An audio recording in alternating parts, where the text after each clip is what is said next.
லொகேட்டடா இருக்கக்கூடிய வெள்ளதேவி அப்படின்ற ஒரு கிராமத்திலையும், அதுல இருந்து ஒரு 10 கிலோமீட்டர் கீழே இறங்கி போனா அங்க இருக்கக்கூடிய பெரிய குளம் அப்படின்ற மாதிரி மலையடி வார கிராமங்கள்ல தான் இந்த படத்தை முழுக்க முழுக்க ஷூட் பண்ணியிருக்காங்க.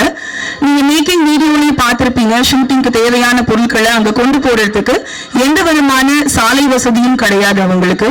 சோ குதிரைகள் மூலமா அவங்க எல்லாரும் தோல்ல சுமந்துகிட்டு போய் 110 நாட்கள் இந்த படத்தை எடுத்து முடிச்சிருக்காங்க. சோ அங்க எந்த ஒரு பாத்ரூம் வசதியும் கிடையாது, தங்குறதுக்கு இடம் கிடையாது. படத்தோட டீம் டெக்னீஷியன்ஸ் அப்படின்னு ஒரு 80 பேர் ஒரு டென்ட் போட்டு தங்கி 110 நாட்கள் அவங்களோட முழு எஃபோர்ட்டையும் போட்டு இந்த படத்தை உருவாக்கி இருக்காங்க. நம்ம மேக்கிங் வீடியோல ஆரம்பத்துல ஒரு விஷயத்த பார்த்தோம். நம்ம எல்லாருக்கும் தினம் தினம் ஒரு செய்தியா அதை கடந்து போயிட்டு இருக்கோம். தேனியில 10 நாட்கள் உடம்பு சரியில்லாம இருந்த ஒரு பெண்மணி தொடர்ந்து அங்க மழை பெஞ்சிட்டு இருந்ததுனால ஆத்த கடந்து ஹாஸ்பிட்டலுக்கு போக முடியாம, அவங்களை தூக்கி போக முடியாம அவங்க உயிர் இழந்திருக்காங்க. சோ இந்த அவல நிலை தொடர்ந்து மலை கிராமங்கள்ல நடந்துட்டு இருக்கு. ஆரம்பத்துல சொன்ன மாதிரி நமக்கு தினமும் அது ஒரு செய்தி. பட் இந்த மாதிரியான ஒரு விஷயத்த படமா பதிவு செய்யணும், அழுத்தமா அதை பதிவு செய்யணும் அப்படின்னு நினைச்சதுக்காகவே நிறைய படத்தோட டீமுக்கு மிகப்பெரிய வாழ்த்துக்களை தெரிவிச்சுக்கிறோம். இந்த படத்தை சப்போர்ட் பண்றதுக்காக வந்திருக்கக்கூடிய சிறப்பு விருந்தினர்கள், படத்தோட டீம் எல்லாருக்குமே மிகப்பெரிய நன்றி. முதலாவதாக படத்தின் இயக்குனர் தமிழ் தயாளன் அவர்களை வரவேற்புரை வழங்க வைக்கிறேன். ரொம்ப பெரிய எஃபோர்ட்ல இந்த படத்தை உருவாக்கி இருக்காங்க. அவங்க கொஞ்சம் டைம் கேட்கறாங்க பேசுறதுக்கு, தொடர்ந்து அவங்க பேச இருக்காங்க. அடுத்தபடியாக இசையமைப்பாளர் பாலசுப்ரமணியன் அவர்களை பேச அழைக்கிறேன். எல்லாருக்கும் வணக்கம். மிக்க நன்றி. இங்க எல்லாரும் சப்போர்ட் பண்ணி வந்தது. ஒரு சின்ன படத்துக்கு இவ்வளோ சப்போர்ட் கிடைக்கும்னு நினைச்சது நான் நினைச்சு கூட பார்க்கல. ஸோ ஃபர்ஸ்ட் தமிழ் பேச முடியல அப்படின்னு சொல்லி அவர் அழுகிறாருன்றது இல்லை, அது ஒரு ரொம்ப ஆனந்த கண்ணீர் மாதிரி தான். ஏன்னா இந்த படம் இப்போ ஆரம்பிச்ச ஒரு படமே இல்லை. கடைசி ஒரு 5 வருஷமா எல்லாரும் ஒன்றா டிராவல் பண்ணிட்டு இருக்கோம். ஸோ படம் முடியுமா முடியாதா, எடுக்க முடியுமா? ஏன்னா அந்த டெரெயின்லேருந்து எல்லா ஷூட்டிங்லேருந்து சவுண்ட்ஸ்லேருந்து எல்லாமே ரொம்ப சேலஞ்சிங்கான ஒரு விஷயம்தான். ஏன்னா நீங்கள் அந்த படத்தை பற்றி இன்னும் அவர் பேசும்போது இன்னும் நிறைய கிடைக்கும். அதனால தான் அவரை ஃபஸ்ட்டு கூப்பிட்டாங்க, ஆனால் அவர் பேச மாட்டேன்ட்டு போயிட்டாரு. ஸோ அந்த மாதிரி டெரெயினில் ஷூட் பண்ணுறதுங்கிறது ஒரு பெரிய ப்ரொடக்ஷன் டீமோட சப்போர்ட் இல்லாமல் இண்டிவிஜுவலாக இண்டிபெண்ட்டாக எல்லாரோட க்ரௌட் ஃபண்டிங் வச்சு பண்ணுறது ஈஸியான விஷயம் இல்லை. ஏன்னா இது வரைக்கும் நானே அந்த ஊரில் போய் பார்த்ததே இல்லை. ஸோ அது இவங்க அவ்வளோ நாள் 120 நாள் ஷூட் பண்ணி இப்போ படம் பார்க்கும்போது இங்கே எல்லாருக்குமே ஒரு கண்ணில் தண்ணி தான் வருது. ஏன்னா அதுக்கு ஃபர்ஸ்ட் ஆஃப் ஆல் மொத்த டீமுக்குமே நான் தான் தேங்க்ஸ் சொல்லணும். ஏன்னா எனக்கு இந்த ஒரு ஆப்பர்ச்சுனிட்டி இந்த மியூசிக் ஸ்கோர் பண்ணுறது கிடைச்சதுக்கு. ஸோ ரொம்ப நன்றி எல்லாருக்கும். ஸோ இங்கே மியூசிக்குமே we are trying to do the best. ஒரு புது விதமான சவுண்ட் கொடுக்கணும்னு எதிர்பார்க்குறோம். ஸோ ட்ரெய்லர்லேயும் சாங்லேயும் கண்டிப்பாக அடுத்தது சந்திப்போம். ஸோ இந்த படத்தை பற்றி பெஸ்ட்டாக பேசுறதுக்கு தமிழ் நீ வந்தால் தான் கரெக்டாக இருக்கும்.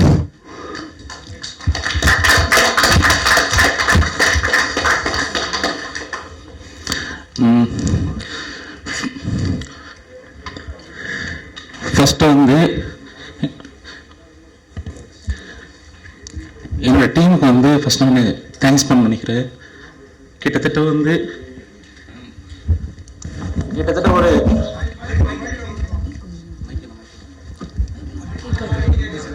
தண்ணி குடிச்சிட்டு பேசுங்க.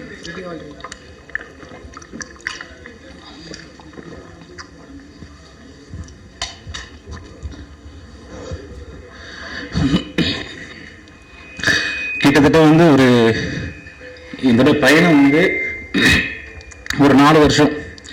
இந்த 4 வருஷத்துல 4 பேரோட ஆரம்பிச்ச இந்த பயணம் இன்னைக்கு 40 பேரோட. யாருமே எந்த ப்ராஜெக்டுமே இது வரைக்கும் ஒர்க் பண்ண போல. வி ஆர் இண்டிபெண்டன்ட் டைரக்டர்ஸ், அவ்வளோதான். Independent directors and independent team. யாருமே யார்ட்டையும் ஒர்க் பண்ண முடியல. சரி, நாங்கள் சேர்ந்து ஒரு படம் பண்ணலாம்,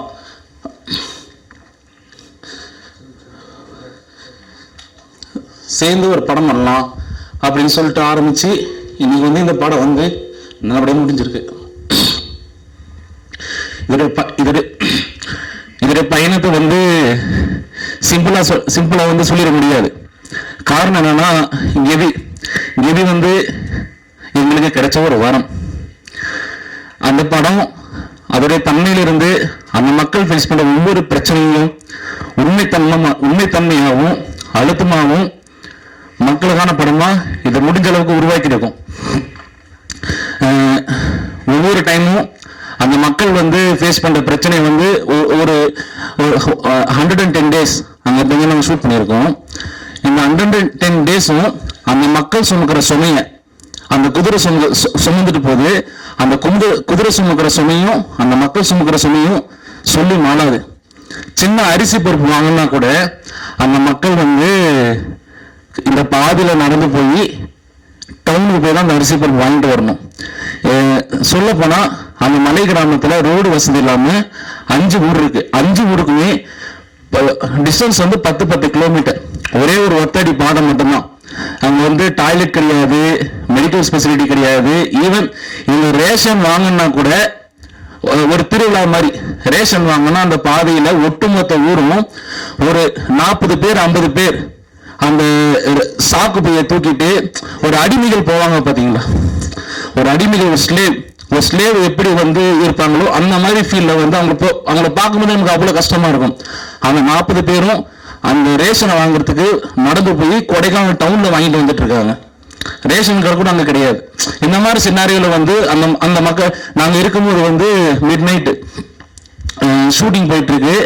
ஒரு அம்மாவுக்கு வந்து உடம்பு முடியல. ஒட்டுமொத்த ஊரும் பெரிய போராட்டம். ஈவினிங் வந்து ஒரு 6 மணி. ஆக்சுவலி என்னன்னா அங்க வந்து ஃபாரஸ்ட்ல போனீங்கன்னா நம்ம இங்க இருக்கிற ஸ்ட்ரீட் லைட்ஸ் அதெல்லாம் எதுவுமே இருக்காது. ஒரு ஒத்தடி பாதை, அனிமல்ஸ் அந்த மாதிரி தான் போயிட்டு இருக்கோம். அந்த ஒத்தடி பாதையில மிட் நைட்ல ஏத்தம் ஸ்லோப்ல வந்து நம்மளால மூச்சு பிடிச்ச மாதிரி ஒரு 5 நிமிஷம் கூட நடக்க முடியாது. ஆனா வேற வெளியே இல்லை. மழை வந்தாலும் சரி, புயல் அடிச்சாலும் சரி, அந்த மக்கள் அந்த பாதையை யூஸ் பண்ணி ஆகுன்ற கட்டாயம் வந்து வேற வழியே இல்லாம சாவுன்றது வந்து நம்ம பிறக்கிறோம் இறக்குறோம் எல்லாமே வந்து இயற்கையா நடந்தா சந்தோஷம். ஆனா அதை மீறி அவங்க மேல நடக்கிறது வந்து பயங்கரமான வன்முறை. இந்த வன்முறை வந்து யாரை தப்பு சொல்லல, பட் நிலைமை மாறுன்ற ஒரே ஒரு மோட்டிவ் தான் இந்த படம். எப்படியாவது யாராவது இந்த நிலைமையை மாத்திர மாட்டாங்களா, இவங்க அவங்க சொல்ல எப்படியாவது இந்த நிலைமை மாறணும், யாராவது பார்வைக்கு இந்த ஊர் போகணும். இந்த மக்கள் வந்து டெய்லியும் நடந்து போய் கொடைக்கானல் டவுன் இருக்கிற எல்லாரையும் பார்த்துட்டு தான் வந்துட்டு இருக்காங்க. பஸ் போகுது, காரு போகுது, ஆட்டோ போகுது, 2 வீலர் போகுது, எல்லாமே போகுது. அவங்க கொடைக்கானல் போயிட்டு அரிசி ஊருக்கு வாங்கிட்டு எல்லாத்தையும் பார்த்துட்டு திருப்பி அவங்க ஊருக்கு நடந்து தான் வந்தாகும். அவங்க மன வலிமை இத்தனை ஆண்டு காலமா ஓல்டு கொடை கிட்டத்தட்ட 800 வருஷமா அந்த ஊர் இருக்கு. கொடைக்கானலுக்கு ரோடு வந்துச்சு, அந்த ஊருக்கு ரோடு வரல.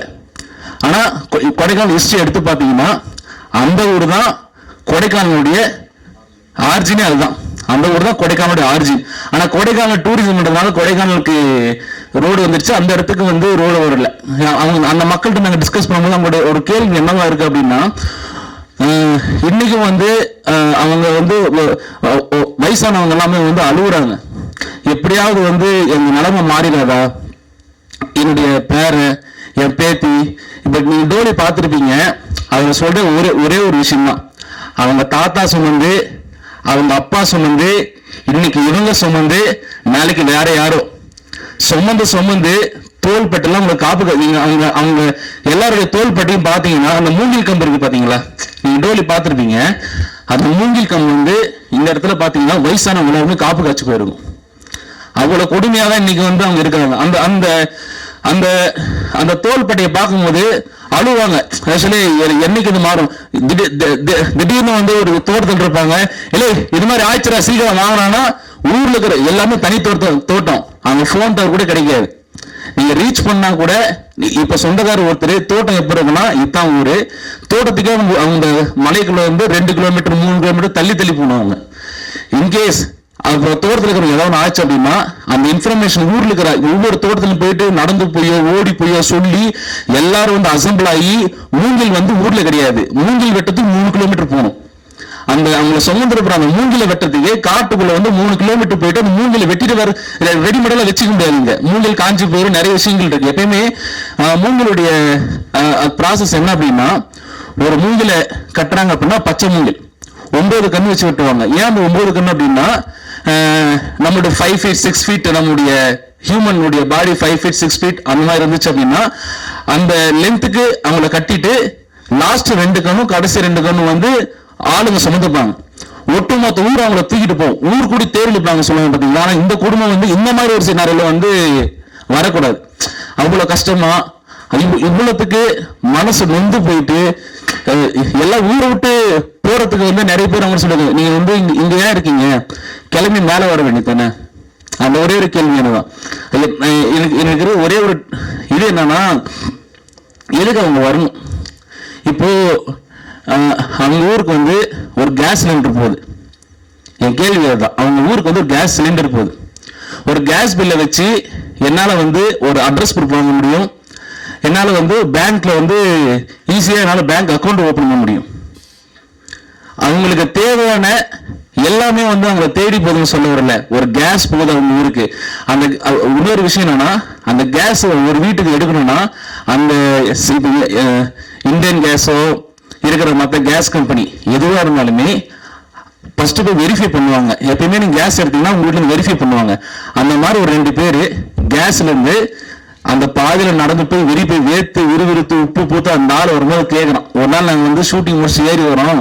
இந்தியன் கேஸ்ல இருந்து ஒரு 2 பேர் நடந்து வந்துட்டு இருக்காங்க. எங்க போயிட்டு வரோம் கேட்டா, நாங்க அப்பதான் ஷூட்டிங் முடிச்சுட்டு நாங்க 4 பேர் ரிட்டர்ன் கீழே இறங்கிட்டு இருக்கோம். வெள்ளைக்கு போயிட்டு வந்துட்டு இருக்கோம் அப்படின்னு சொல்லும் போது உப்பு பூத்து எப்படி இவங்களாம் இங்க இருக்காங்க.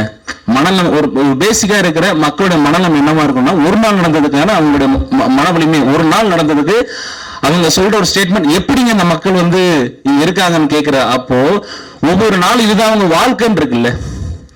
இது வந்து எப்ப மாறும், எப்படி மாறும்ன்ற கேள்வியோட தான் இன்னைக்கு இருக்காங்க.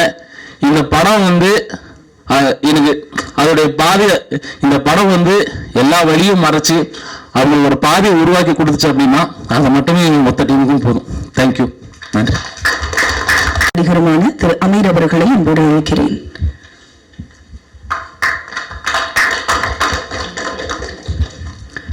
PR மணிக்கன் சார் அவர்களையும் அன்போடு மேடை அழைக்கிறேன்.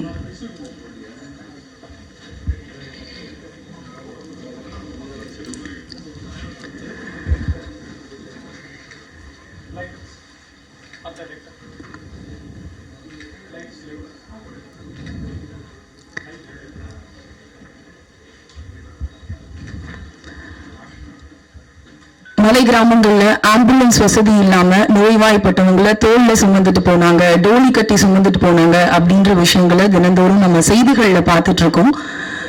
அந்த ஒரு விஷயத்த, உண்மையான சம்பவத்தை அடிப்படையா வச்சு இந்த கெதி படத்தை உருவாக்கி இருக்காங்க. இதுக்கப்புறமும் இது மாதிரியான ஒரு நிலை மலை கிராமங்கள்ல தொடரக்கூடாது. சரியான சாலை வசதியும் சரியான ஒரு மருத்துவ வசதியும் அங்க வரணும் அப்படின்றதுதான் இந்த படம் உருவாக்கப்பட்டதுக்கான முழு முதற் காரணம்.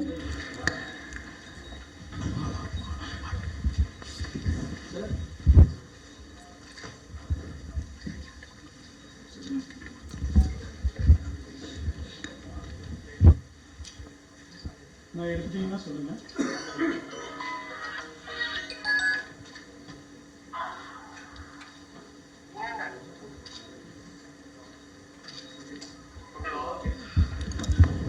Thank you sir. சிறப்பு விருந்தினர்களுக்கு ஒரு சின்ன நினைவு பரிசு கொடுக்கணும் அப்படின்னு ஆசைப்படுறோம். அதற்காக இயக்குனர் தமிழ் தயாளன் அவர்களை அழைக்கிறேன். சிறப்பு விருந்தினர் அமீர் அவர்களுக்கும் சிறப்பு விருந்தினர் PR நிக்கில் முருகன் அவர்களுக்கும் நினைவு பரிசு வழங்கப்படுகிறது.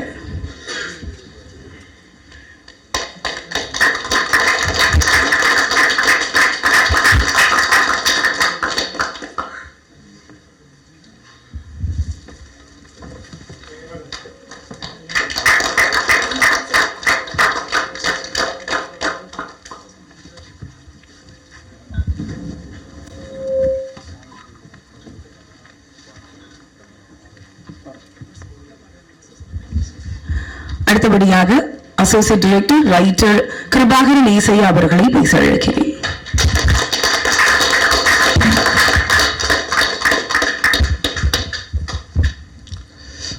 இங்கெல்லாம் வந்திருக்க எல்லாத்துக்கும் ஒரு வணக்கத்தை தெரிவிச்சுக்கிறேன். அப்புறம் இந்த சின்ன டீமை சப்போர்ட் பண்ணுறதுக்கு இவ்வளோ பிஸியான டைமில் கூட எங்களுக்காக வந்திருக்க அமீர் சாருக்கு நன்றி தெரிவிச்சுக்கிறேன்.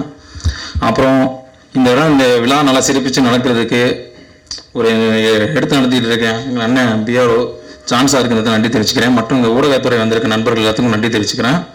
ஃபஸ்ட்டு கெவினா என்ன அப்படின்ற ஒரு கேள்வி. கெவின் ஒரு டைட்டில் வச்சோம்.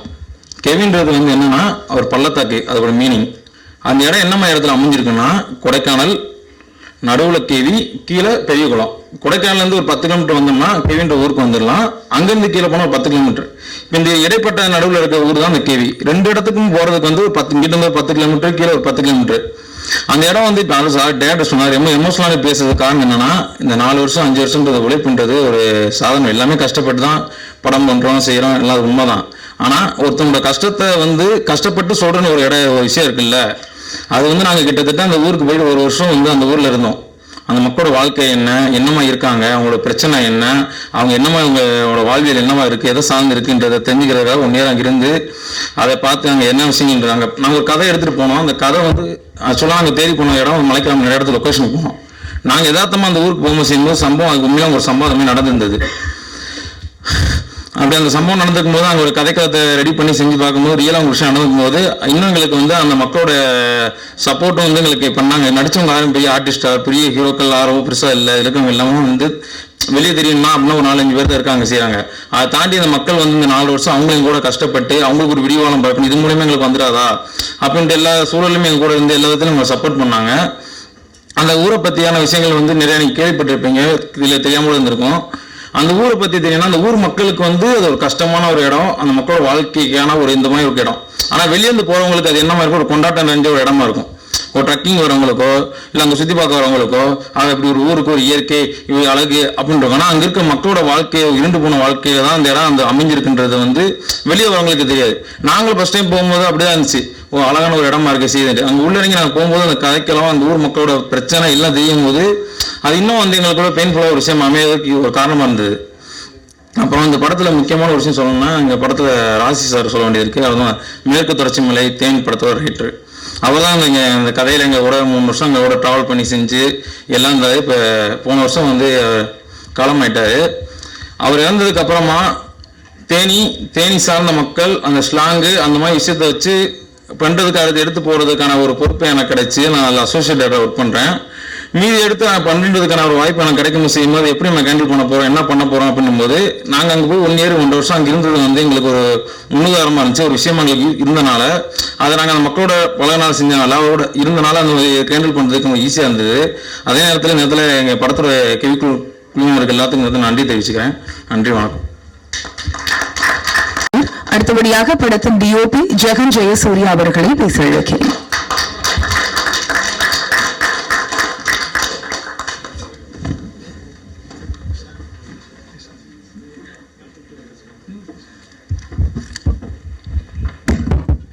Good evening sir. Thank you sir, அழைப்பு எடுத்து வந்ததுக்கு ரொம்ப நன்றி. ஆக்சுவலாக நாங்கள் இண்டிபெண்டன்ட் குரூ தான். நாங்கள் பெருசாக ரொம்ப ஒரு ப்ராடர் எக்ஸ்போஷர் ஒரு ஃபிலிம்ஸ் பிளாட்ஃபார்ம்ஸில் ஒர்க் பண்ணதில்லை. நாங்கள் இண்டிவிஜுவலாக தான் ஒர்க் பண்ணோம். நாங்கள் ஷார்ட் ஃபிலிம் பண்ணி அதை வச்சு ட்ரை பண்ணிட்டு நிறைய எக்ஸ்பெரிமெண்ட் பண்ணி பார்த்துட்டு தான் நாங்கள் ஆக்சுவலாக இந்த படம் எடுத்தோம்.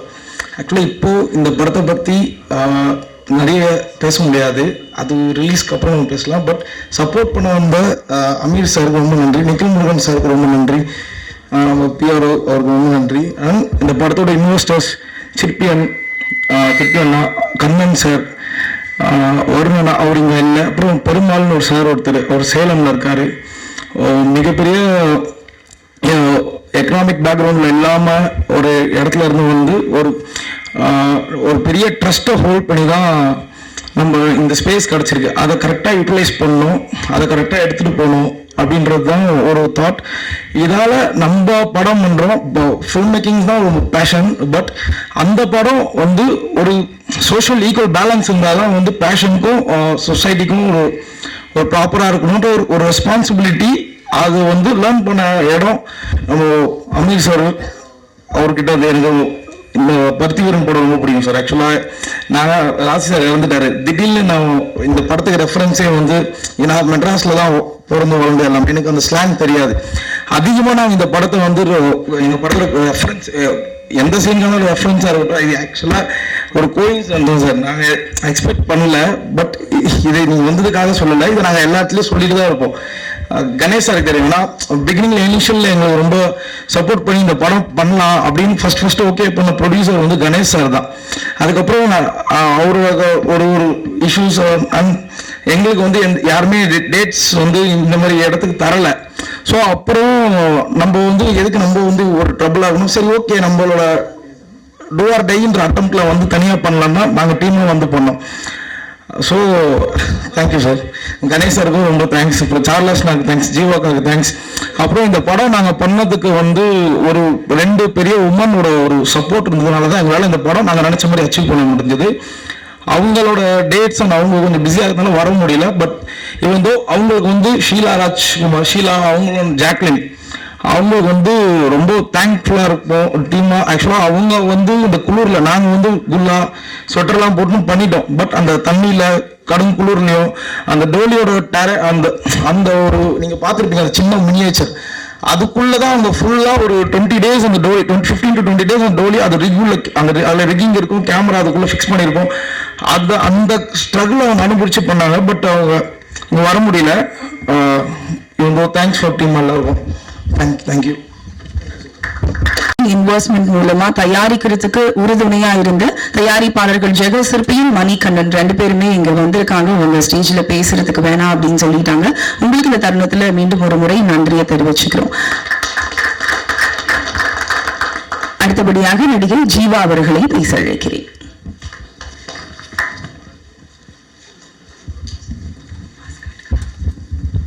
எல்லாருக்கும் வணக்கம். நான் உங்கள் தோழி ஜீவா சுப்பிரமணியம். இந்த படத்துல நான் வந்து ஒரு நடிகையா ஒர்க் பண்ணல, அக்காவா தான் ஒர்க் பண்ணியிருக்கேன்.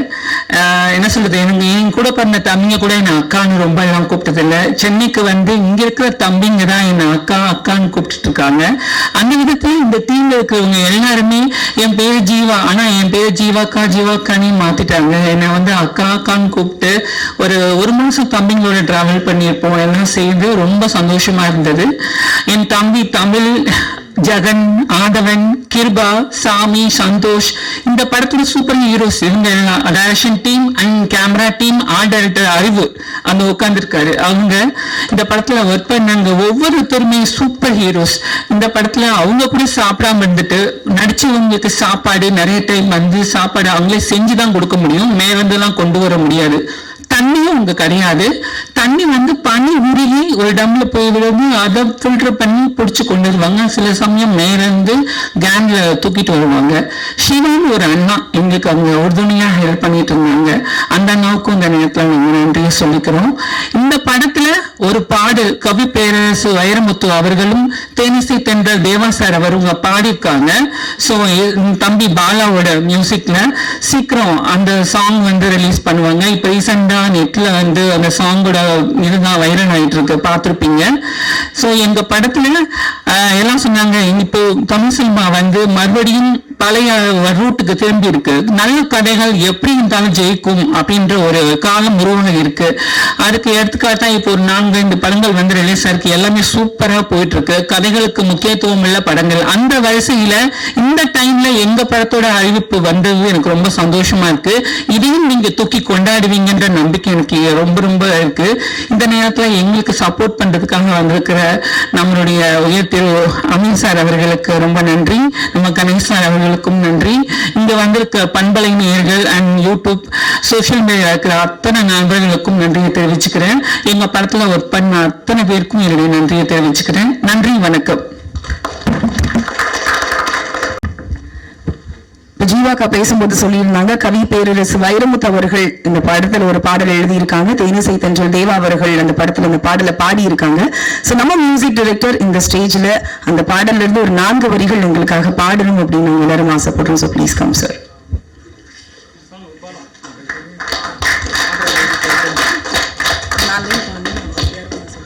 பாருங்க, பாடணும்னு வேணாங்கிறோம் இல்லை. ஸோ இது வந்து ஒரு மலை சார்ந்த இடமுங்கிற மாதிரி ஒரு பாடல் தான்.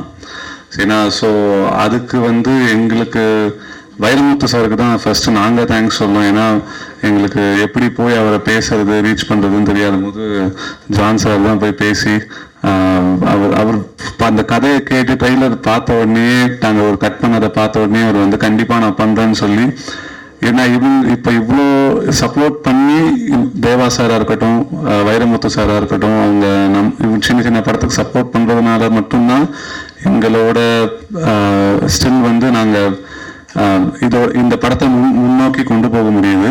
ஸோ இதை மாதிரி இன்னும் நிறைய பேர் சப்போர்ட் பண்ணியிருக்காங்க. 2வது பாட்டு யுகபாரதி சார் எழுதியிருக்காரு, அதை இன்னும் ஸ்டில் நாங்கள் ரெக்கார்ட் பண்ணணும். இதை நான் பாடுற அளவுக்கு பெரிய சிங்கர்லாம் கிடையாது, அதனால ஜஸ்ட்டு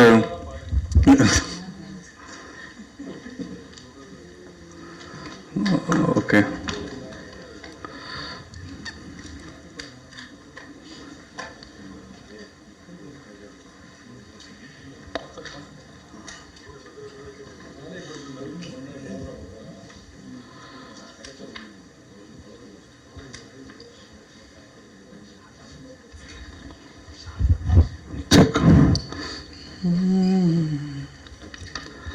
மாமலையே எங்க மலச்சாமியே, ஓமடியும் இங்க உசுறு கிடக்குதே, இங்க ஒரே சனு ஒரே உறவாடுதே, இங்க ஒரே நதி ஒரே விதி பொதுவானதே, புழு பூச்சி போல பொழப்பு நடக்குதே, இத்து போன சாதிசனும் என்னை காற்றும் வாழுமா, மூங்கில் மரத்துல உள்ள முள்ளு பழுக்குமா, பல பல்லும் மேடு கல்லு முள்ளு பட்ட பாடு தீருமா, ஈசன் சொன்னாலும் அந்த ரேஷன் கிடைக்குமா. ஸோ அந்த ஈசன் சொன்னாலும் ரேஷன் கிடைக்குமாங்கிறது தான் வந்து உண்மை, அதுதான் தமிழ் சொன்னார். ஸோ ஈசன் யார் சொன்னாலும் என்ன பண்ணாலும் அவங்க வந்து அந்த 7 கிலோமீட்டருங்கிற ஸ்லோப்பை கடந்து போய் தான் வந்து ஒரு ரேஷன் கூட வாங்க வேண்டிய நிலைமையில் இருக்கு. ஸோ இதை வந்து ஒரு வரியாக எடுத்து ப்ராப்பராக எழுதி கொடுத்த வைரமுத்து சாருக்கு இப்போது நாங்கள் நன்றி சொல்ல கடமைப்பட்டிருக்கோம். அண்ட் தேவா சாருக்கும் ரொம்ப தேங்க்ஸ். கூடிய சீக்கிரம் இந்த பாடல் வந்து வெளிவரும். Thank you so much. அவர்களை ஒரு சில வார்த்தைகள் பேச அழைக்கிறேன்.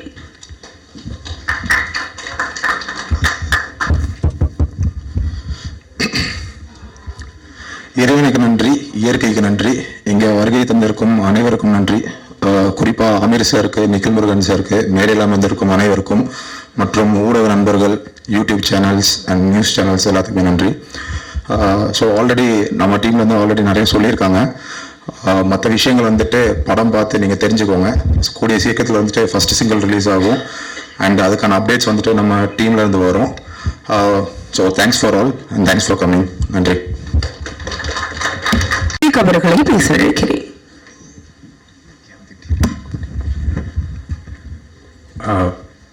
வந்திருக்கிற எல்லாருக்கும் தேங்க்ஸ். அமீர் சார் ரொம்ப தேங்க்ஸ் வந்ததுக்கு. அண்ட் முக்கியமாக சொல்லணும்னா டைரக்டருக்கு நான் பெரிய தேங்க்ஸ் சொல்லணும். எனக்கு எக்ஸ்ப்ளோர் பண்ணுறதுக்கு ஒரு நல்ல ஸ்பேஸ் கொடுத்தாரு படத்தில். அண்ட் கேரக்டராகவும் எனக்கு ரொம்ப ஹெல்ப் பண்ண, ரொம்ப சப்போர்ட் பண்ணார். ஒரு சின்ன சின்ன விஷயங்களும் எனக்கு சொல்லி கொடுத்து இப்படி பண்ணுவோம், ஒரு இமோஷனோட ஒரு சின்ன ஒரு மைன்யூட்டான விஷயங்கள் முதற்கொண்டு எனக்கு பொறுமையாக சொல்லி கொடுத்து என்ன ஒரு நல்ல ஒரு ஆக்டராக மாற்றிருக்காரு அப்படின்னு நான் நம்புகிறேன். ஜெகன் டிஓபி அண்ட் முக்கியமாக சொல்லணும்னா ஒரு தூண் மாதிரி அண்ட் ஒரு நல்ல ஃப்ரெண்ட். அது ஜெகனுக்கு நான் பெரிய தேங்க்ஸ் சொல்லணும். And PRO sir, John sir இது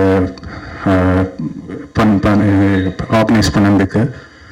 அண்ட் ஆதவன் ப்ரோ, அவர் படத்தோட ஹீரோ. அண்ட் அவர் ரொம்ப கஷ்டப்பட்டார். இந்த படத்தோட ஷூட் பார்த்தீங்கன்னா ஒரு -4 டிகிரி 2 டிகிரி செல்சியஸ்லலாம் அந்த பச்சை தண்ணியில் விழுந்து எழுந்திரிச்சு ரொம்ப ஹார்ட் ஒர்க் பண்ணியிருப்பாரு. நீங்கள் படம் பார்க்கும்போது தெரியும். அண்ட் கோ-ஆர்டிஸ்ட் ஜீவாக்கா, சார்லஸ்னா அண்ட் ஷீலா அவங்களும், ஜாக்லின் அவங்க வரல. ஸோ அவங்களுக்கும் இந்த டைம் தேங்க்ஸ் சொல்லிக்கிறேன். தேங்க்யூ.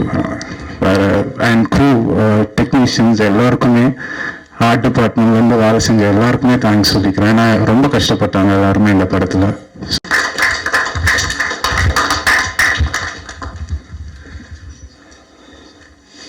இங்கே வந்திருக்க எல்லாருக்கும் ரொம்ப தேங்க்ஸ். அமீர் சார் ரொம்ப தேங்க்ஸ். எங்கள் ஒரு சின்ன குழு நாங்கள் இருக்கோம், ரொம்ப தேங்க்ஸ் நீங்கள் எங்களை நம்பி வந்ததுக்கு. அண்ட் கணேஷ் சார், சார்லஸ்னா, ஜீவாக்கா எல்லாருக்கும் ரொம்ப தேங்க்ஸ். அண்ட் மீடியா நண்பர்கள் எல்லாருக்கும் ரொம்ப தேங்க்ஸ். இந்த படம்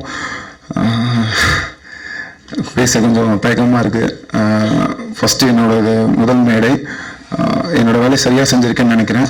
எனக்கு இந்த வாய்ப்பு கொடுத்த இயக்குனருக்கு நன்றி, என் ஃப்ரெண்டு ஜெகன் அவருக்கும் நன்றி, எங்களை ப்ரொடக்ஷனில் சப்போர்ட் பண்ண வருணண்ணா, சிப்பி அண்ணா, ஸோ கண்ணன் சார் எல்லாருக்கும் ரொம்ப தேங்க்ஸ், ஜான் அண்ணா ரொம்ப தேங்க்ஸ், எல்லாருக்கும் ரொம்ப நன்றி.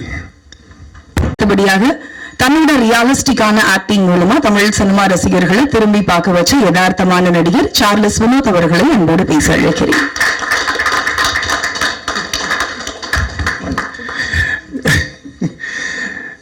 சிறப்பு விருந்தினர் அமீர் அவர்கள், படத்தில் நடித்த நடிகர்கள், படத்தின் தயாரிப்பாளர்கள் மற்றும் ஊடக நண்பர்கள் அனைவருக்கும் வணக்கம்.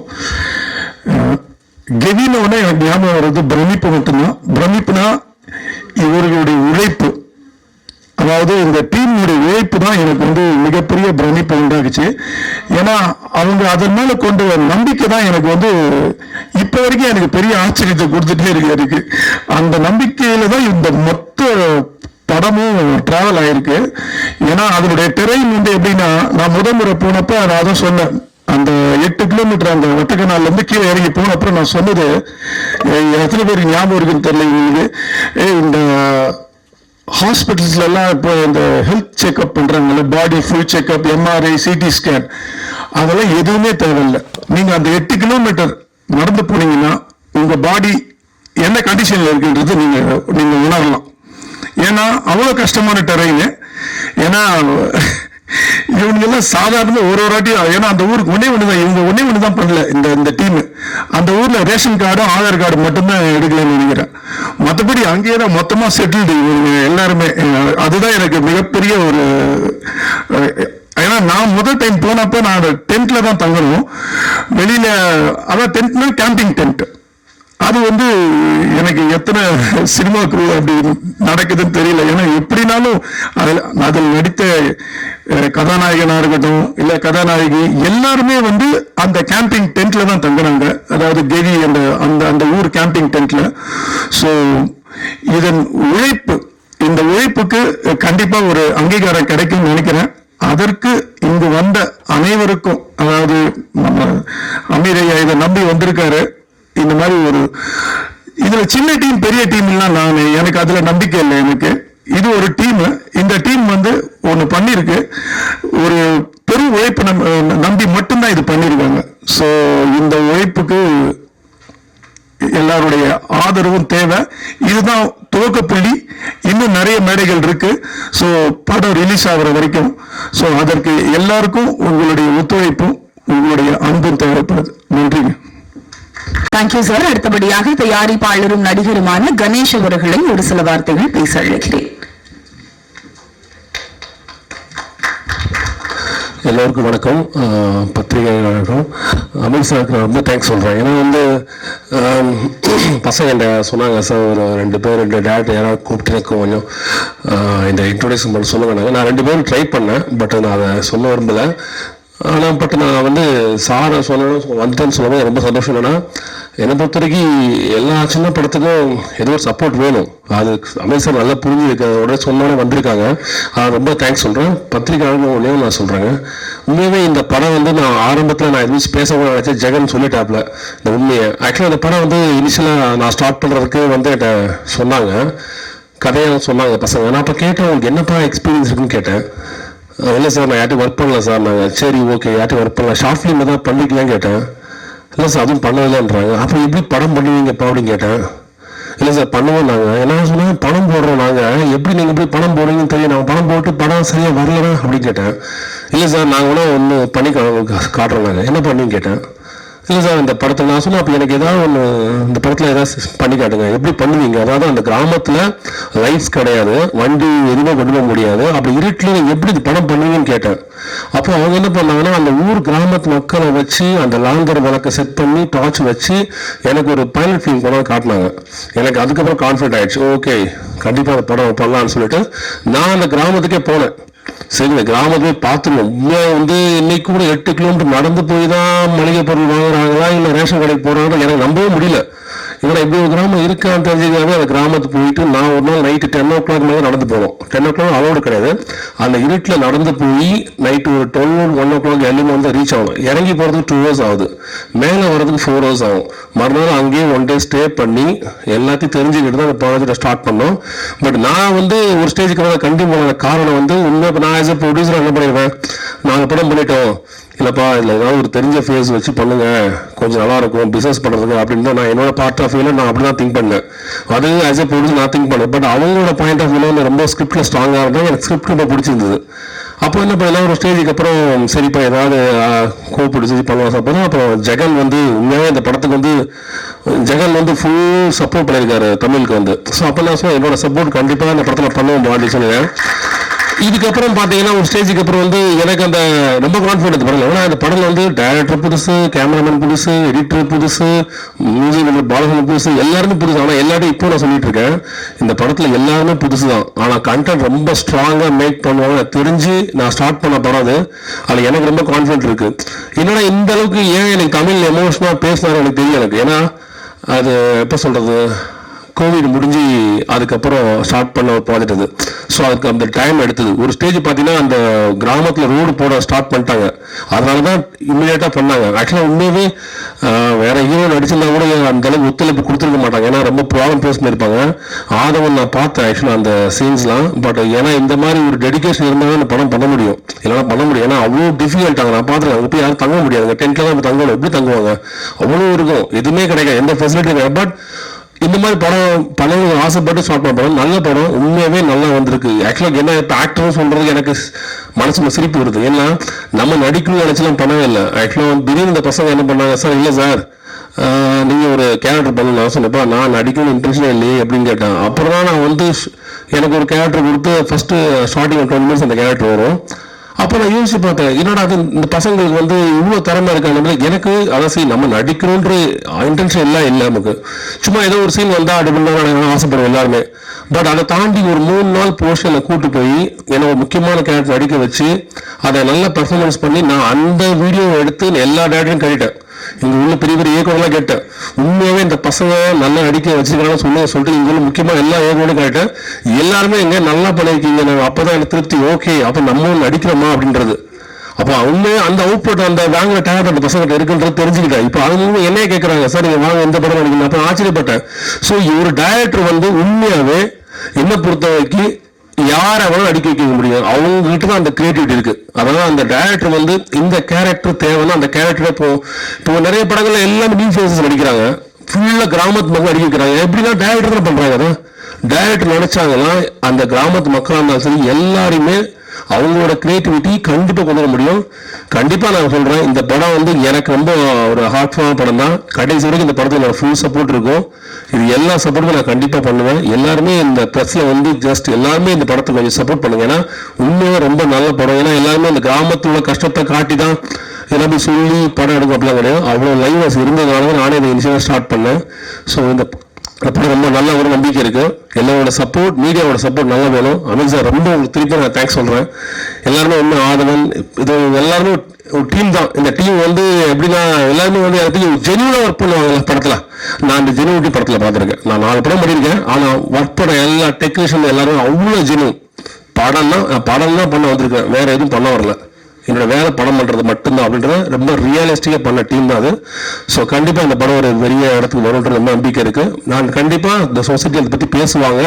நீங்கள் படம் வந்தது தான் பாருங்கள், எல்லாருக்கும் தெரியும். நன்றி, வணக்கம். அனைவருக்கும் வணக்கம். அமீர் மாலி பெரிய ஜாம்பவான்களுக்கு மேடையில் என்னையும் பேச வைத்து என் அம்மா, அப்பா, மனைவி மற்றும் கடவுளுக்கு நன்றி. புது டீம், புது விஷயங்கள் அப்படின்னு சொல்லி ஜான் வந்து சப்போர்ட் பண்ணுவாரு. எங்க யூனியனோட செயலாளர், பல மாநாடு உள்ளிட்ட பல வெற்றி படங்களில் பணியாற்றி கொண்டிருப்பவர்.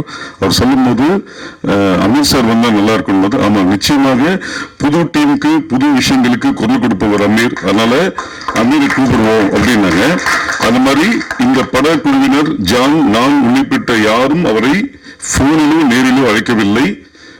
வாட்ஸ்அப்ல ஒரு வாய்ஸ் நோட் போட்டோம், உடனே மெசேஜ்ல அமைச்சார். சோ வாட்ஸ்அப்பில் குரல் கொடுத்தாரு. நல்ல படங்களுக்கு குரல் கொடுப்பவர் அமீர் என்பது இங்க ஊர்ஜிதமாக இருக்கிறது.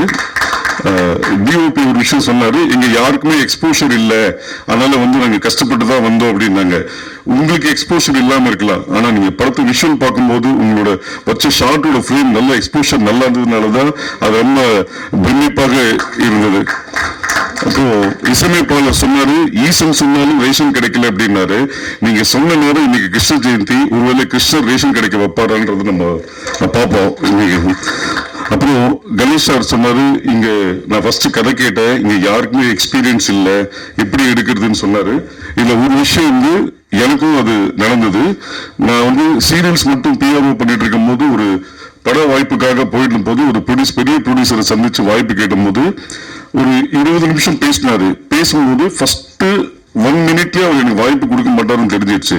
அவர் திரும்ப உங்களுக்கு எக்ஸ்பீரியன்ஸ் இல்ல, நீங்க என்ன பண்ணீங்க, உங்களால பெரிய ப்ராஜெக்ட் ஹேண்டில் பண்ண முடியாது, உங்களுக்கு எக்ஸ்பீரியன்ஸ் இல்லைன்னு சொன்னாரு. நான் சொன்ன ஒரே விஷயம் சார், எனக்கு திறமை இருக்கா இல்லையான்றது நீங்க வேலை கொடுக்காமலே பார்க்க முடியாது. எக்ஸ்பீரியன்ஸ் வேணும்ன்றீங்களே, நம்ம வீட்டுல பையனுக்கும் பொண்ணுக்கும் கல்யாணம் பண்ணும்போது மாப்பிள்ளைக்கும் பொண்ணுக்கும் எக்ஸ்பீரியன்ஸ் இருக்கான்னு யாரும் பாக்குறது இல்ல. நல்ல திறமை இருக்கா, நல்ல குடும்பம் இருக்கான்னு தான் பாக்குறோம். அந்த மாதிரி இந்த திறமை இருக்கு, நீங்க வாய்ப்பு கொடுங்கன்னு சொன்ன எனக்கு கொடுத்தாங்க. அதனால கணேஷ் சார், இவர்கள் திறமையானவர்கள், திறமையை வந்து நீங்கள் வந்து படம் ஆரம்பிச்சிருக்கீங்க, வாழ்த்துக்கள். இயக்குனர் பேசும்போது சொன்னாரு, 4-5 வருஷத்தோட ஹார்ட் ஒர்க் அப்படின்னு சொன்னார். உங்களோட வெற்றி தள்ளிதான் போயிருக்கிறதே தவிர தவறி போகவில்லை. சமீபத்தில் ஒரு நண்பர் ஒருத்தர் சொன்னாரு, இந்த மண்ணின் மகிமை என்னன்னா, நாம என்ன புதைச்சாலுமே அது மக்கி போயிடும், ஆனா விதை மட்டும் புதைச்சாதான் விதை முளைக்கும்னாரு. அது மாதிரி இந்த கெவி மண்ணின் மக்களின் வலியை நீங்கள் விதைத்தீர்கள், நிச்சயமாக அது மலரும் என்பதை நிச்சயமாக நான் சொல்கிறேன். இந்த வழி நிச்சயமாக முளைக்கும். படம் வெளியீட்டுக்கு பிறகு பேசாத வாய்கள் பேசும், எழுதாத பேனாக்கள் எழுத வைக்கும். வாய்ப்பு கொடுத்த அனைவருக்கும் நன்றி, வணக்கம். இன்னைக்கு வந்து இன்ட்ரோடக்ஷன் ஆஃப் கெவி அப்படின்றதுதான் நம்ம நிகழ்ச்சி. அடுத்தடுத்து டீசர், ட்ரெய்லர், ஆடியோ லான்ச்சுக்கெல்லாம் என்னதான் ஹோஸ்ட் பண்ண கூப்பிடுறேன் அப்படின்னு சொல்லியிருந்தாங்க. ஆனா நிக்கில் சார் பேசின ஃப்ளோவை பார்க்கும்போது, படுத்த டீம் எல்லாம் சந்தோஷப்படுறதை பார்க்கும்போது அடுத்து அவங்க தான் ஹோஸ்ட் பண்ணுவாங்கன்னு நினைக்கிறேன். தேங்க்யூ சார், ரொம்ப அழகா பேசுனீங்க. அடுத்தபடியாக அழுத்தமான கதைக்களத்தில் கால் பதித்து மக்கள் மனதில் காலத்தால் பதிந்து நிற்பவர், தன் உழைப்பால் நிறைய உழைப்பாளிகளுக்கு தோள் கொடுத்து நின்றவர் நிற்பவர், புதியவர்களை வாரி அணைக்கும் உயர்த்திவிடும் முன்னோடி, சிறப்பு விருந்தினர் திரு அமீர் அவர்களை அன்போடு பேச அழைக்கிறேன்.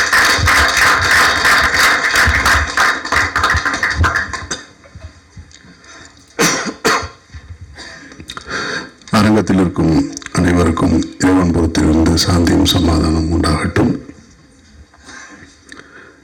இந்த கெவி திரைப்படத்தின் அறிமுக விழா கிட்டத்தட்ட ஒரு மணி நேரமாக நடந்துட்டு இருக்கு. மேடையில் கிட்டத்தட்ட இசை வெளியீட்டு விழாவில் என்னெல்லாம் பேசணுமோ அதையெல்லாம் இப்பொழுதே இந்த புதியவர்கள் பேசிட்டாங்க. அவங்க தங்களுடைய வழியை சொல்லுவதாக இயக்குனர் இங்கே கண்கலங்கி பேச முடியாமல் திக்கித்து நின்னார். அவங்களுக்கு தெரியாது, அவங்க எல்லாருக்குமே கண்டென்ட் தான் வேணும்னு. மேடையில் இருக்க எல்லாரும் எனக்கு நன்றி சொன்னாங்க, இயக்குனர் சொல்லவே இல்லை. அது ஏன் சொல்லலைன்னா, நான் அவரை சுட்டி காட்டுறதுக்காக சொல்லலை, அவர் வந்து நின்று என்ன பேசுறதுன்னு தெரியாமல் இருந்தார். ஸோ அதனால் அவர் தன்னுடைய கடந்த காலத்துக்கு, அந்த திரைப்படம் எடுக்கப்பட்ட காலத்துக்கும் அந்த நிகழ்வுகள் நடைபெற்ற இடத்துக்கும் போயிட்டார். அப்புறம் முன்னாடி பேசின நிக்கில் முருகன் வந்து பேசியதை பார்க்கும் பொழுது, அவர் குறிப்புகள் எல்லாம் எடுத்து பேசுகிறத பார்த்தா எனக்கு மறைந்த கலைஞர் அவர்கள் தான் ஞாபகத்துக்கு வர்றாங்க. அவர் ஒருத்தர் மட்டும்தான் எந்த விழாவாக இருந்தாலும், எந்த பேச்சாளர்கள் பேசிக்கிட்டு இருந்தாலும் பேசும்பொழுது ஒவ்வொரு பேச்சாளர்கள்கிட்ட இருந்து ஒரு குறிப்பு எடுத்துக்கிட்டு எல்லாருக்கும் பதில் சொல்லுவார். கலைஞருக்கு பிறகு இப்பொழுது நிக்கில் தான் நினைக்கிறேன். நான் அவ்வளவு தெளிவாக எப்படி இந்த வேலையை செஞ்சாப்புலன்னு தெரில. நோட்ஸ் எடுத்துக்கிட்டே இருந்திருக்காப்புல போல இருக்கு. ஓகே, ரொம்ப சந்தோஷம். கிவி இது ஒரு நாயகனுடைய பெயர் கிடையாது, ஒரு ஊருடைய பெயர். அந்த ஊர் வந்து பெரியகுளத்துக்கும் தேனிக்கும் நடுவில் இருக்கிற ஒரு ஊர். அவங்க சொன்னது மாதிரி மேலே இந்த பக்கம் போனால் 10 கிலோமீட்டர் போனால் கொடைக்கானலுக்கு போயிடலாம், கீழே வந்தால் பெரியகுளத்துக்கு வந்துடலாம், தேனிக்கு வந்துடலாம். இந்த மாதிரி ஒரு மலை கிராமம் அது. இந்த மலை கிராமத்தை பற்றின அனுபவம் எனக்கும் இருக்கு. பெரியகுளத்துக்கு இன்னொரு புறம் அகமலைன்னு ஒரு ஊர் இருக்கு.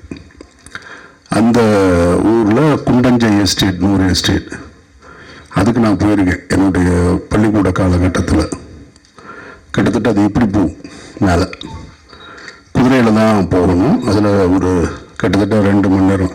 பயமாக இருக்கும், குதிரை எப்போ வேணாலும் விழுந்துருமோன்ற அச்சம் இருக்கும். குதிரையில் தான் அந்த மூடைகளை கட்டிட்டு போவாங்க.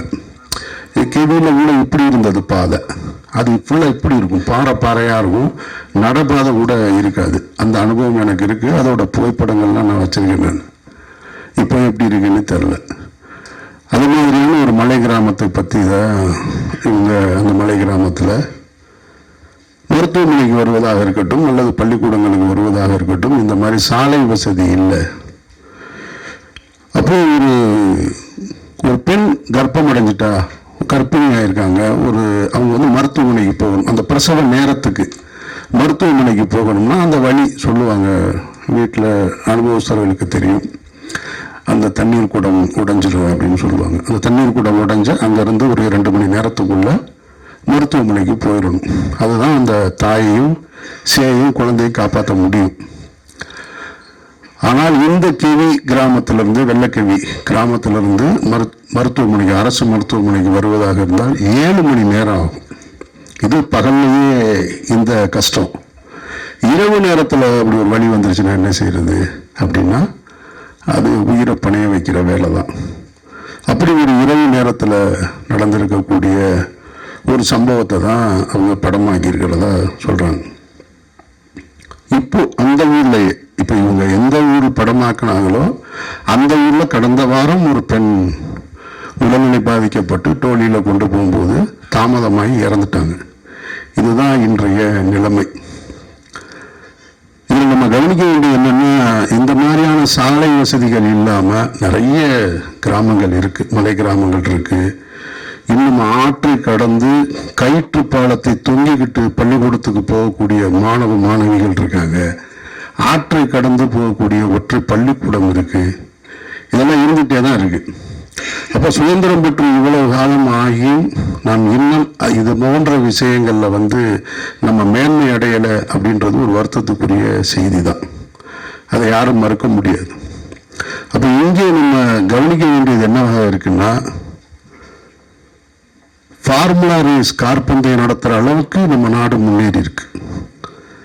அப்போ அந்த அளவுக்கு முன்னேறி இருக்கிற நாம இந்த மாதிரியான மருத்துவமனைகளுக்கு கொண்டு போவதற்கான சாலை வசதிகளை முன்னேற்ற வேண்டியது அவசியமானது. அதையும் கவனம். வெறுமனே நம்ம அதுவும் தேவைதான், ஆனால் இந்த அடிப்படை தேவையும் ரொம்ப முக்கியன்றது தான் நம்ம பார்க்கணும். அப்போ அப்படி ஒரு சூழல்ல தான் அவங்க ஏன் உங்ககிட்ட இந்த வழியை சொல்றேன் எல்லாரும் சொன்னாங்க, ஊடக நண்பர்களை பார்த்து சொல்றாங்கன்னா, இந்த செய்தியை நீங்க கடத்தணும், அரசுக்கு கொண்டு போய் கடத்தணும் அப்படின்றது தான் அவங்களுடைய நோக்கம். அதுக்கு தான் நான் ஸ்பீக்கர் ஆகி நிற்கிறேன். நான் அவர்கள் சொல்ல நினைப்பதை என்னுடைய வாயிலாக நான் உங்ககிட்ட சொல்றேன். நிச்சயமாக இப்போ ஜெய்பீம்னு ஒரு திரைப்படம் வந்தது. அந்த திரைப்படத்தை பார்த்ததற்கு பின்னால் தமிழக அரசு உடனடியாக தலையிட்டு இருளர்களுக்கான அவருடைய வாழ்க்கையை மேம்பட செய்வதற்கான பட்டா வழங்குவது இதெல்லாம் நடந்தது. அது மாதிரியாக கிவி திரைப்படமும் ஒரு சூழலை ஏற்படுத்தும், அவர்கள் வாழ்க்கையில் மாற்றத்தை ஏற்படுத்தும்னா அப்படி ஒரு சூழல் நடக்கணும்னு நானும் வேண்டுகிறேன். உங்களுக்கு அந்த நன்றியை செலுத்துகிறேன். அப்போ தமிழக அரசின் கவனத்துக்கு இந்த கிழி திரைப்படத்தையும் கொண்டு போக வேண்டியது அவசியமாக இருக்கின்றதுதான் மறுக்க முடியாத உண்மை. இதுல இன்னொரு சிக்கல் இருக்கு. அதை படக்குழுவினர் யாரும் தப்பா நினைச்சுக்க கூடாது. அதாவது ஒரு திரைப்படம் என்பது அது ஒரு மெயின் ஸ்ட்ரீம் மீடியா. திரையரங்குக்கு லைட் அமர்த்திட்டு எதுக்கு இவ்வளோ ஸ்பீக்கர்ஸ் வச்சுருக்காங்க அப்படின்னு சொன்னால் அவங்க ஒன்றை உணர்வதற்காகத்தான். முன்ன மாதிரி இல்லை. இப்போல்லாம் 5.1 7.1 டால்பி ஸ்டீரியோ எல்லாம் வந்ததுக்கு பின்னாடியே அந்த திரைப்படம் இந்த தாக்கத்தை தனக்கு ஏற்படுத்தணும் அப்படின்றது. இப்போ நீங்கள் படப்பிடிப்பு தளத்தில் நான் கஷ்டப்பட்டேன், அங்கே ரொம்ப சிரமம் இருந்தது, நாங்கள் வேதனைகளை அனுபவித்தோம், கண்ணீரை அனுபவித்தோம் அப்படின்னு சொல்லுவதால் மட்டும் அது கடந்துராது ஆடியன்ஸ்க்கு. அந்த திரைப்படம் அதை கடத்துதா, அது அந்த வேலையை செய்தான்றதா ரொம்ப முக்கியமானது. ஏன்னா அதில் நீங்கள் ரொம்ப கவனமாக இருக்கணும். நீங்கள் இண்டிபெண்டன்ட் ஃபிலிம் மேக்கர்ன்றீங்க, அப்புறம் எல்லாருமே நாங்கள் எல்லாமே புதியவர்களாக இருந்தோம்னு சொல்கிறீங்க. கேட்கறதுக்கு நல்லா இருக்கு, படம் பார்க்கறதுக்கு நல்லா இருக்கணும், அது ரொம்ப முக்கியம். ஏன்னா இந்த நாட்டில் வாச்சாத்தின் ஒரு நிகழ்வு உங்களுக்கு எல்லாருக்குமே தெரியும். 18 பெண்கள் பாலியல் வன்முறை செய்யப்பட்ட ஒரு கொடுமை. அதுக்கு 30 ஆண்டு கால போராட்டத்துக்கு பின்னாடி இப்போதான் தீர்ப்பு வந்தது, உங்க எல்லாருக்கும் தெரியும், பத்திரிகையாளர்களுக்கு. ஆனால் வாச்சாத்தியை மையப்படுத்தி ஒரு திரைப்படம் வந்தது, பார்க்க முடியாது, ரொம்ப நேரமாக நம்ம போர் அடிக்கும். அந்த வழி நமக்கு உணரவே முடியாது. அப்போ மேக்கிங்கில் ஃபிலிம் மேக்கிங்கில் கொஞ்சம் அமெச்சூராக இருக்கும்.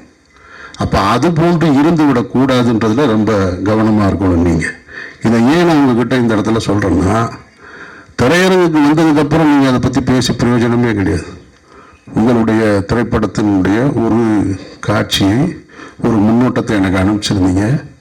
அதில் பார்த்து 2 தேவையில்லாத 2 ஷார்ட்ஸ் இருக்குது என்னுடைய பார்வையில். அது ஒரு ஹீரோவை முன்னிலைப்படுத்துவது போல். அது இந்த இடத்துக்கு கொண்டு சேர்க்காது. இவங்க அந்த மாதிரி நிறைய பார்த்துட்டாங்க. இவங்களுக்கு எல்லாம் தெரியும், யார் யாருக்கு என்ன ஷாட் வைப்பாங்கன்னு முன்னாடியே சொல்லிடுவாங்க, படம் பார்க்குறதுக்கு முன்னாடியே.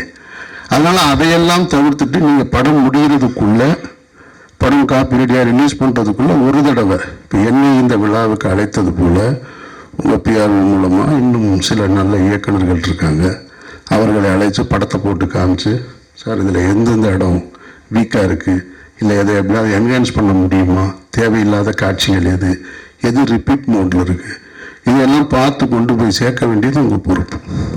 அப்படி சேர்த்தீங்கன்னா தான் நீங்கள் பட்ட கஷ்டம் போய் சேரும். அதை நீங்கள் புரிஞ்சுக்கங்க, அதை தவறாக எடுத்துக்க வேணான்றது தான் என்னுடைய கருத்து. ஏன் அப்படி சொல்கிறேன்னா, சினிமா மெயின் ஸ்ட்ரீம் மீடியா தான் ரொம்ப முக்கியமானது.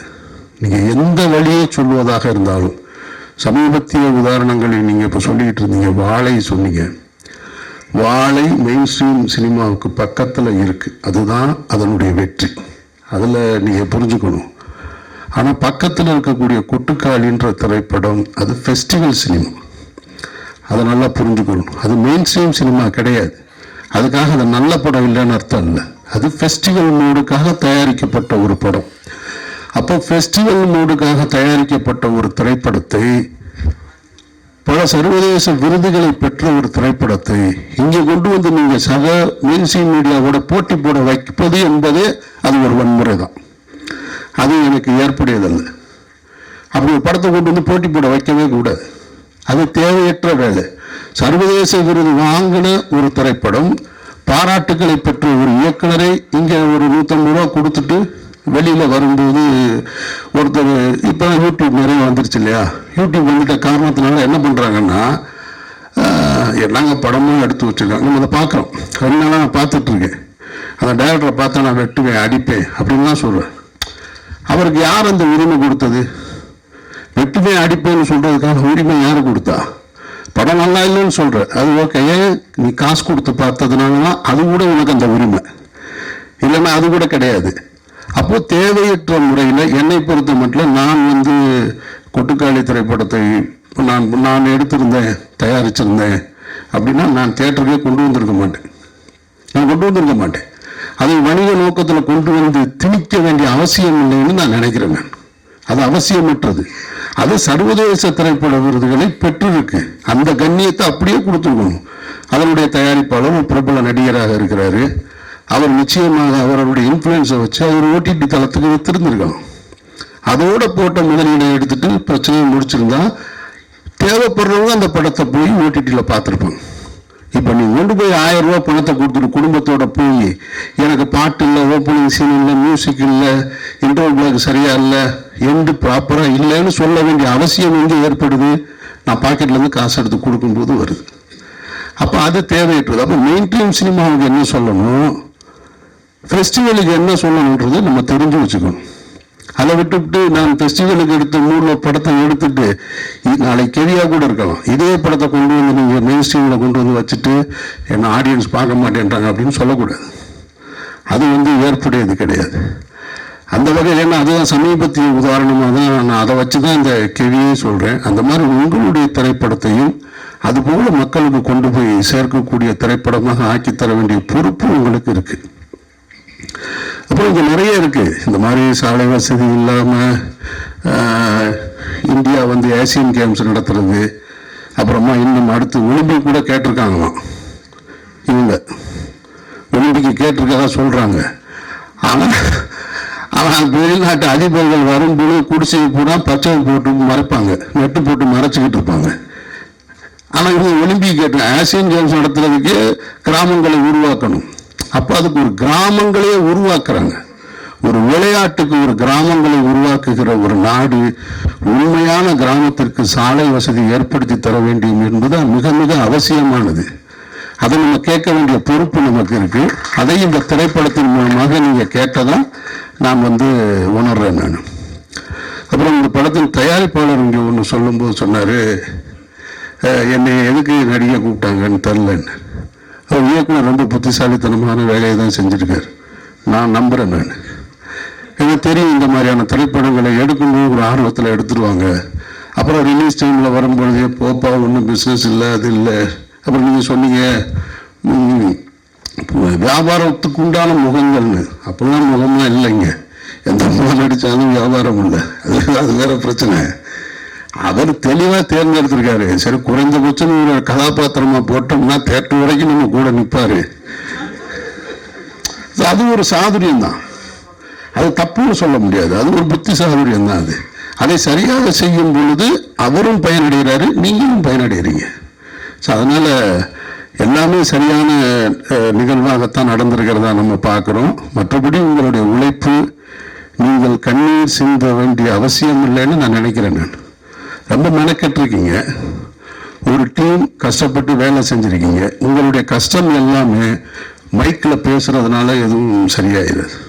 நீங்கள் பட்ட கஷ்டம் இன்னொருத்தவங்களுடைய கஷ்டத்தை பொது சமூகத்துக்கு சொல்வதற்காக பட்ட கஷ்டம். ஸோ அந்த கஷ்டம் திரையரங்கில் சரியாக நான் பார்த்த ஃபர்ஸ்ட் இப்போ 2 ஷாட்டு போட்டீங்க பாருங்க. அந்த ஷாட்டு பேசுது. அந்த ஊர் என்னன்னு அப்படின்றது எனக்கு இப்போ பார்த்த உடனே என்ன தோணுது, இந்த கதையை எடுத்துட்டு நம்மள்கிட்ட வராமல் போயிட்டாங்க. இவங்க எடுத்துட்டு வந்தால் எடுத்து கொடுத்துருப்போமே அப்படின்னு தான் தோணுது. நான் நகரத்தில் வளர்ந்தவன். நான் மதுரைன்ற நகரத்தில் வளர்ந்தவன். எனக்கு கிராமங்கள் தெரியும். ஆனால் கிராமத்தில் இருக்கக்கூடிய வழி என்னன்றது அதெல்லாம் அவ்வளவுலாம் நான் வளரலை. நான் ரொம்ப சின்ன வயசுல ரொம்ப ஜாலியாக சுற்றிக்கிட்டு இருந்த பையன். நான் காலேஜ் வர வரைக்கும் ரொம்ப ஜாலியாக இருந்தேன். நான் அதனால நான் பார்த்த விஷயங்களே அங்கங்கே அந்த கிராமம் அது இதுன்னு எனக்கு இருக்கிற சினிமா அனுபவத்தை வைத்து, நான் பார்த்த சினிமா அனுபவத்தை வச்சு எனக்குன்னு ஒரு கதையை உருவாக்கி நான் திரைப்படம் எடுத்துட்டு இருக்கேன்.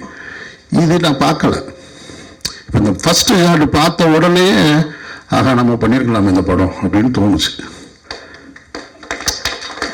அப்போ நம்ம கடைசியாக சேர்க்கிறதை விட முதல்லயே நீங்க யாரையாவது சந்திச்சிருந்தா இன்னும் சரியா கூட வந்திருக்கும்னு என்பது எதுவாக இருந்தாலும் நீங்க சரியா பண்ணிருக்கீங்கன்னு எனக்கு நம்பிக்கை இருக்கு. அந்த ஷாட்டை பார்க்கும்போது முழு படமும் அந்த உணர்வை எனக்கு கொடுத்துருச்சுன்னா நீங்க வெற்றி அடைஞ்சிட்டீங்கன்னு அர்த்தம். உங்களுடைய வெற்றி என்பது அரசின் காதுகளுக்கு போய் கேட்கும். எப்படி ஜிபி திரைப்படத்தை இந்த மாநிலத்தின் முதல்வர் பார்த்தாங்களோ அதுபோல உங்களது இந்த திரைப்படத்தையும் படம் நல்லா இருந்துச்சுன்னா பத்திரிகையாளர்கள்ட்ட மட்டும் அன்பாக கேட்டுக்கிறேன். இந்த படம் என்னைக்கு ரிலீஸ் ஆகுதோ, காப்பி ரெடி ஆகுதோ, அதை பார்த்துட்டு உங்களுடைய விமர்சனங்களில் இந்த திரைப்படத்தை தமிழகத்தின் முதல்வர் பார்க்க வேண்டும்னு கடைசி வரியாக கோரிட்டு எழுதுங்க. இது வரைக்கும் நீங்கள் செஞ்சிருக்க மாட்டீங்க. முதல் முறையாக செஞ்சு பாருங்க. அதற்கு தகுதியாக இந்த படம் இருக்குமானால் சொல்லுங்க. ஒருவேளை குறிச்சு 1-2 சின்ன சின்ன குறைகள் இருந்தால் கூட மன்னிச்சு விட்டுருங்க. புது டீம் தானே, அதனால் மன்னிச்சு விட்டுட்டு இந்த செய்தியை கொண்டு போய் அரசின் கவனத்துக்கு சேருங்க. ஒருவேளை தமிழக முதல்வரோ இன்றைக்கு இருக்கக்கூடிய அமைச்சர்களோ அந்த படத்தை பார்த்துட்டு அந்த சாலை வசதியை ஏற்படுத்தி கொடுத்தாங்கன்னா அந்த மாற்றம் உங்களால் நிகழ்ந்தது வல்ல இறைவனால் நிகழ்ந்ததுன்னு நானும் நம்பிக்கையோடு காத்திருக்கிறேன். இந்த விழாவுக்கு அழைத்ததற்கு நீங்கள் எல்லாரும் வந்து நின்று இந்த படத்தை பற்றி மக்களிடத்தில் கொண்டு போய் சேர்க்கிறதுக்கு என்னுடைய நெஞ்சார்ந்த நன்றி.